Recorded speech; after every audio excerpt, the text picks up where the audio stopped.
The design of your Pinterest pin really matters if you want to see any significant traction on Pinterest, and unfortunately, a lot of the templates that you see on Canva are pretty bad. So for today's video, I'm going to be going over the best practices for designing Pinterest pins and the do's and don'ts for the templates that you see on Canva. And then after that, I will give you a tutorial on how to actually create some high-performing Pinterest pins. First, let's go over some of the designs that you're going to see on Canva so that you'll know what to look out for if you try to use any of these designs. It is really super helpful to have all these different options at your fingertips, but I just wish they were better suited for Pinterest pins and more optimized for what is actually working on Pinterest, because they definitely are not. So once you're in Canva, you want to go over to the templates section because that's where you're going to find everything. And there's a ton of different stuff in here, but we are specifically looking for Pinterest pins. You're going to see a bunch of different options, and hopefully if you've been on Pinterest at all and looked up any blogging pins, you'll immediately see why a lot of these are a problem. This one right here does nothing for us. It is technically, yes, a Pinterest pin, but this is not something that is going to drive traffic to our blogs, which is the entire point. And if you're unfamiliar with Pinterest and how things look on the platform, I can just take a quick second here and look up travel essentials, and you're going to see what most Pinterest pins look like. Now this maybe is a bad example because a lot of these are collages. So let's see if I even just say start a blog, which is my niche. This is what I would be looking up. These are the types of pins that we are looking to create. Stuff that has text and is giving people a reason to click on the pin versus these, which is just a quote that is in a language that I can't even read. So they're not really great at telling you what type of pin you should be creating for these different templates. Now this one's fine. You could use this one, but they are far and few between. So I recommend that you look at the different categories and styles. So we just want Pinterest pin. That makes it a little bit better. And then the style. So there's a ton of different ones here that you can choose from. I've went through a decent amount of them to try and see which one was going to be the best for our purpose. The ones that I have found to be the best are the professional ones. These are the ones that look most like the pins that are already working on Pinterest. So stick to something like this if you're looking for templates. And you still have to be careful which ones you're using here, but these are probably your best bet from what I can tell. Now, the best formula that you're looking for in a Pinterest pin is a photo and easy to read text so that you can have a title. Now, the problem with most of these Pinterest pins is they're aesthetic or they have really, really small text. So this one is a color palette, and the text is super small on it, so it's unreadable. And like this one here even has really small, kind of unreadable text. When if we go back to these, you can see all of these texts are pretty big. Now some of them have a little bit of small text, but for the most part, just scrolling through, you can see all of the big text that they have so that it pops out on the Pinterest pin and on the screen.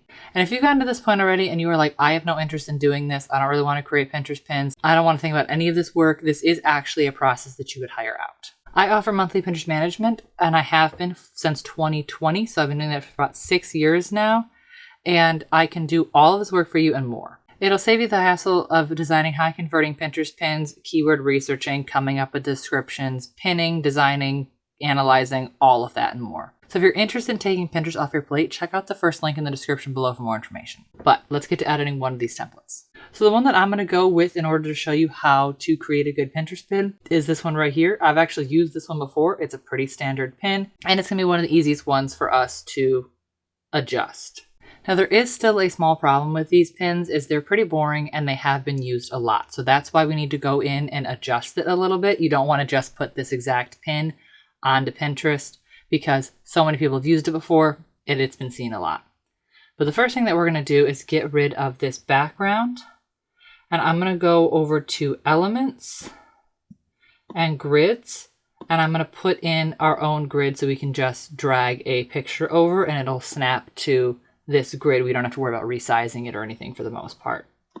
And then if we go back, we can describe our ideal element, which basically means one of our pictures. So let's say this is a food post. And if you do a food post, you're probably going to have your own pictures of, you know, the food that you do. So if you have your own pictures, definitely use them. But if not, you can use these. Let's just do spaghetti, something random. I'm going to go here to photos, and we're going to choose this one here. You definitely want to use your own photos if you have them, but Canva has a lot of options. Also, you can do all this for free, but if you have the paid version, you can use more images. So if you have the free version, anything with a crown, you're not going to be able to use because that means you have to have Canva Pro. But if you do have Canva Pro like I do, you can use all of the elements. So just keep that in mind when you're finding pictures. You can also, I believe, you can hit this button here. And if you have the free and you only want to use the free options, you can do that so that you won't even see any of the pros. And then you won't have to think about, can I use this picture? Can I use this element or not? And then if you only want the pro ones, of course, that is also an option. Then you can see just that. Since I have the pro version, just use both because it doesn't really matter. So when it comes to finding a picture or using a picture that you already have, you want to make sure that you have a bright photo. Now I know that sounds pretty funny coming from me since the photo that I chose is really dark, but the subject itself, the spaghetti part of it, is actually pretty bright. So like this is a fine picture to use.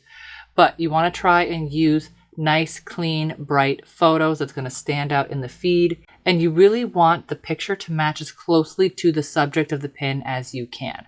So if you are talking about how to make the best spaghetti dish, you don't want a picture of a tomato in the background because that's not really relevant to spaghetti. So you want to try to make these as closely related as possible to the topic because Pinterest can see what type of photo that you're using. Now this one is going to be a little bit harder for them to see. I don't know if Pinterest is actually going to be able to make out what this is saying. But if we were to do something like this and have a Pinterest pin where the text was all the way up here instead, and then the picture was down here where you could see the full thing. Let me put a grid like this, just quickly. Then you would want to make sure that the picture closely matched it because Pinterest can obviously see the entire thing. Now, of course, we're going to change the title, but you get what I'm saying. Make sure the picture matches and it's nice and not blurry and clear, just like this. You also want to add your site somewhere. So you can see this is reallyGreatSite.com. I would change it to sarahmarie.blog since that's obviously my site. It is a small, probably unimportant detail, but I prefer to have it there anyway just because it's some sort of branding on the Pinterest pin. You can also change the colors. Now there's not much color on this Pinterest pin, but if you want it to match your brand, you can like click on this little box here.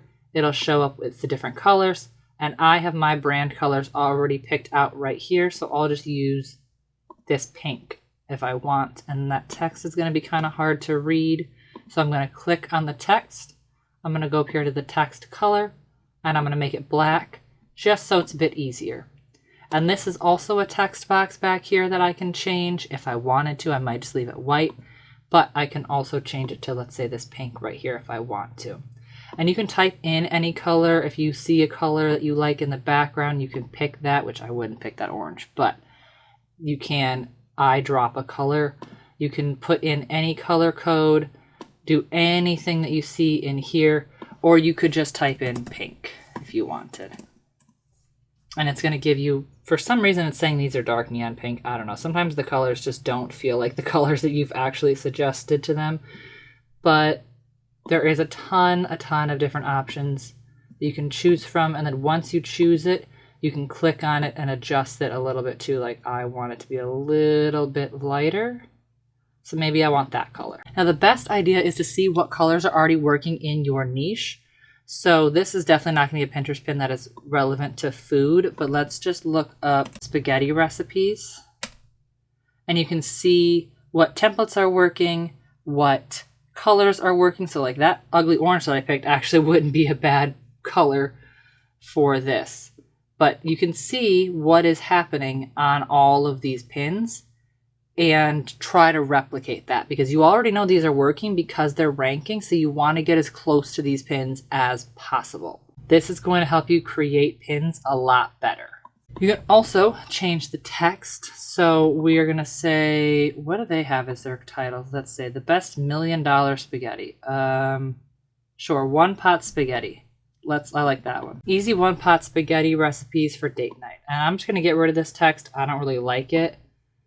And then let's see, we want to adjust this. So I'm trying to drag this down a little bit, but this box for some reason only does like this. So if that's the case and you find a pin that does that, I'm just going to go here to shapes, take out this box, make it that color, and then now we can adjust all of the sides because we don't need that much text. We don't need that much text box. Delete that, take that to the back, adjust this just a little bit. There we go. And now I can drag this right into the middle. So you see that purple line right here? When I put it here, that's telling me that it's right in the middle, which is exactly where I want it. And then I see one that way, which means that text is directly in the middle of the Pinterest pin, the box and everything. This is terrible colors, terrible pin design, but it is going to give you a good idea of all the different things that you can do in order to change the pins and make them yours. So back to the text. I'm going to click on this, go up here to font, and I can choose any font that I want. There is so many options. And there's also more. So they have like Aramo, I don't know, Aramo probably. You can do a regular text of that. You can do a bold text of that. Medium, regular, bold for a lot of these. You can also check out just different text styles. So you want a heading or a body. And I have some texts that I have saved and downloaded. So these are all of my uploaded fonts that I have found out in the wild and decided that I liked and uploaded here to be able to use easily. And I have saved some fonts as well for easy access and easy use. This is a paid option, so I'm not going to bother showing you how to do it just in case you don't have the paid option, but you can have like brand fonts and brand colors that you use just having here for quick, easy access. And there's a bunch of other options up here for stuff that you can choose too. So if you want a handwritten font, those are all of your options there. If you want more of a display font, these are your options here, and you can kind of pick and choose what you like. Now the best fonts are going to be the ones that are super easy to read, because again, if we check out what we see on Pinterest here, these are all easy to read fonts. Now, some of them are like fancier fonts. They're not bold, but even with this like kind of fancier font, it's bigger so that you can see it. It's not really calligraphy, scripty type font. And you can read all of these at a glance super easy. So make sure that you are doing that and looking for that criteria when you are creating a Pinterest pin. So I'm going to go with this text right here. I don't know how to say that, but this is the text that I use a lot, so I'm going to go with that. And then you can choose the font size up here. We obviously want bigger font because it doesn't fit the thing as easily, so maybe I'll make it 75. And there is also an effect on here as well. So you can see effects is chosen. This has a drop effect. So let's see, if we remove it, you'll see that it looks like that instead, as opposed to having a little bit of a extra thing in the back. So that's what it looked like originally. And this is just going to make your text a little bit easier to see, a little bit more fun, pop out a little bit more. Personally, the ones that I use are the outline, and I usually use this with black to white text. So again, you can go up here and change this. I would not use this type of text for this simple background like this. This is too light, too hard to read. But if you go up here, you can change the text color and then go here to effects. And then this is where you can change the outline color. So maybe you want the outline color to be dark purple to match. Again, don't, because it's going to be hard to read, but just so you can see what type of stuff you have as an option. And then you can make the thickness a little bit better. Now that's slightly better. Wonder if I can see if the dark, no, that's terrible. Terrible, terrible, terrible, but gives you a good idea of the options that you have. So any of these you can use. The background is another one that I use a lot. I wouldn't use it on this one since we already have a background, but I personally use that one a ton. The glow is a good one. I use this one for thumbnails a lot in the background. You can also layer your fonts too. So like if I were to use Echo, I would just create another one and do effects and do an outline just like that, so that there's a little bit of both. You'd have to play with it a little bit.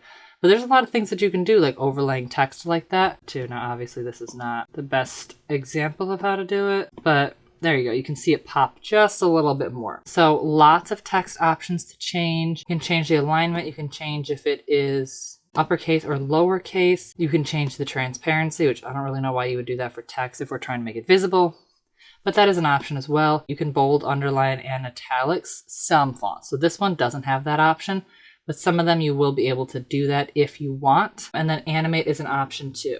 If you want to have an animated pin, I personally don't do them that much. You can, they're fun. You can animate even the background and animate the whole thing.